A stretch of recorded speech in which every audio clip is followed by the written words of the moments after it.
Hello， 大家好，我係咪啊。今日同大家介紹兩套性價比極高嘅單位俾大家睇下㗎。裝修雖然麻麻地，但係唔緊要，裝修係可以改噶嘛。最緊要係位置好啊！我而家身處嘅位置呢，就係兩個單位嘅中間位置啦。大家睇唔睇到啊？我右手邊呢度呢，將來都會改成商業體㗎。咁而家招商緊㗎啦。最緊要呢個位置好係好喺邊呢？大家望下呢邊，萬文匯上城世紀公園，即係巴士站。咁嗰度過嚟嘅距離，講緊幾遠呢？500米咋。我哋另一個單位呢，理想城過去嘅話，淨係300米嘅啫。其實呢兩個小區呢個位置呢，真係幾好幾舒服嘅。今日介紹嘅兩個屋苑呢，其實係挨埋一齊嘅，中間隔開個公寓同埋個商業體，大家去睇到。咁呢邊呢個呢，就係我哋嘅海逸華庭。咁今日我哋會先介紹海逸華庭嘅。前幾日我哋拍嘅理想城兩房呢，77平米，新裝修嘅，一日都未住過嘅，65萬可以直接買到。今日呢一個呢，性價比拉滿啦，77平米，同樣面積，樓層要更加高。上次係11樓，今次係17樓。咁佢嘅裝修呢，係爭咁啲，唔緊要。總價幾錢啊？52萬，直接可以攞低啊！足足平咗嗰套13萬，13萬其實你可以裝修得比嗰套更加靚，而且佢嘅樓層係更加高嘅。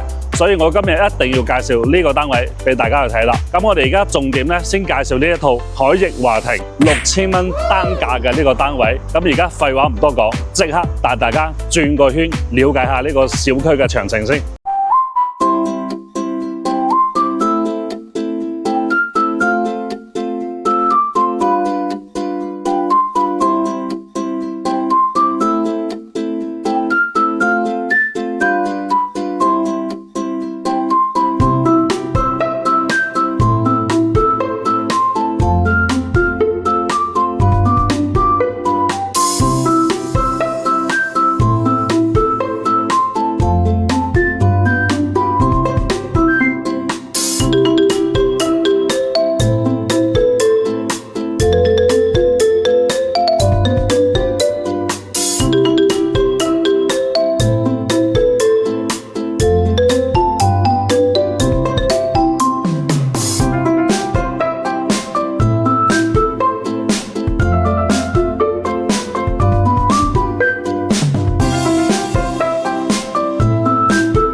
呢個小區佔地51畝，14棟電梯住宅，一共有539戶。小區係2010年建成嘅，至今16年樓齡，依然保持得好新啊！綠化率達到咗36%，成個小區抬高2米建設，連地下車庫都抬高咗1.6米嘅。好處就係唔會水浸及反潮，人車分流嘅設計，物業管理費1.6蚊1平方。物業公司係珠海中珠物業，停車位收費地面150蚊一個月，地下300蚊一個月。而家帶你上樓睇睇呢間屋先。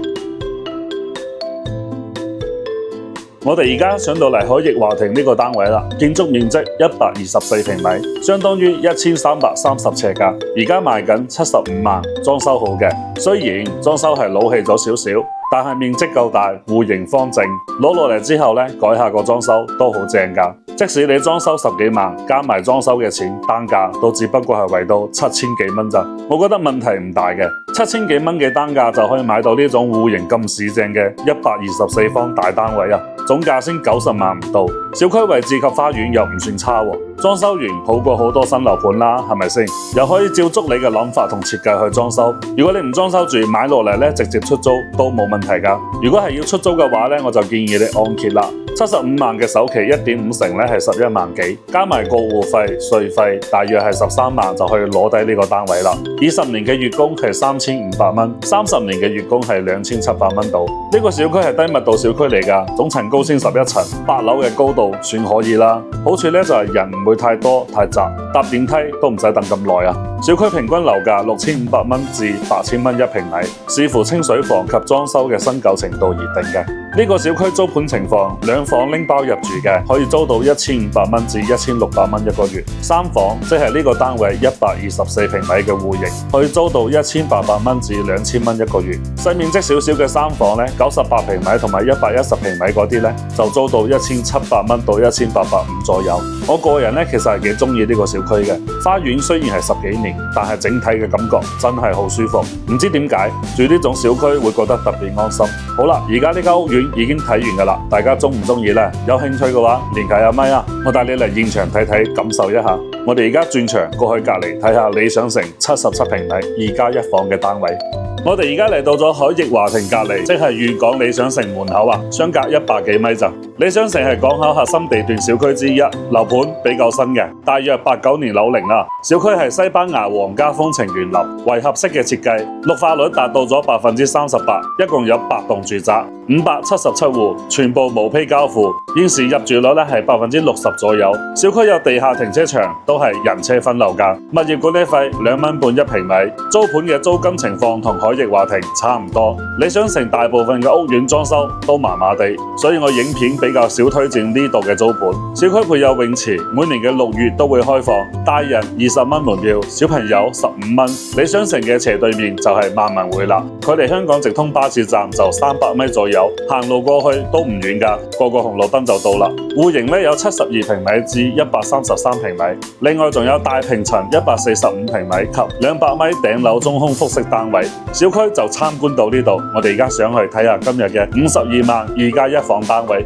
我哋到咗77平米嘅2房單位啦，入門左手邊咧就係廚房，大細中規中矩啦，有埋冰箱位置，配有爐灶及抽油煙機，隔籬仲有個通風窗，有埋熱水器，通全屋㗎。呢邊做咗個到頂嘅大鞋櫃，其實呢個牆咧係加建嘅，因為原業主咧係加多咗間房喺度嘅。個餐廳位置其實係被佔咗嘅，呢邊係客廳，呢間屋一樣係裝修麻麻地。自住嘅話咧，我建議你重新裝修過。如果係買嚟出租嘅話咧，咁就直接放租就得啦。睇下呢個露台係亮點嚟㗎，2房單位有個大露台，幾正㗎。睇下呢個景觀，正面朝南，南向係望成個小區園林嘅，泳池都睇到晒。左邊咧係朝東嘅，呢條就係港口大道啦。旁邊係紅星美凱龍賣家私嘅，17樓嘅高度視野真係會開闊啲㗎，可以望到更遠。睇翻呢間屋啦，餐廳嘅位置俾原業主改成咗呢個小客房啊，呢啲咪叫做強行易改3咯。可以睇翻我前2日條片啦，原先呢個客廳係好闊落㗎，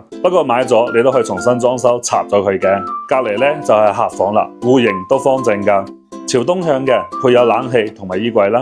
中間呢個就係衛生間啦。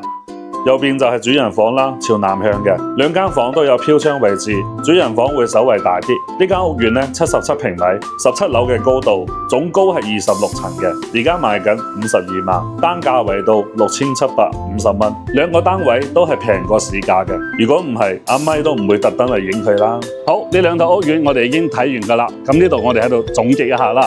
第一套咧就係我背後呢個白色嘅小區海逸華庭，124平米。75萬，單價為到幾多？6000蚊咋？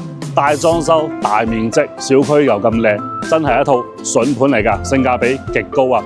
好，咁第2套咧就係我哋粵港理想城啊，睇下理想城樓下有啲乜？呢度有一個廣喜茶居啊，非常之大，飲茶都可以㗎，價錢唔貴，性價比好高啊！隔離咧就係我哋星港城市名都 B 區啦，咁再向後面望一望，哇！心理上城 V Park 知唔知邊度啊？香港直通巴樓上啊，就係我哋嘅上城世紀公園啦。咁佢右手邊咧就係我哋嘅萬民匯啦。好啦，咁今期咧我哋就分享到呢度啦。大家覺得呢個位置得唔得咧？如果對呢度有興趣嘅話，歡迎隨時聯繫阿咪啦。咁我哋今日就到呢度，多謝大家收睇，拜拜。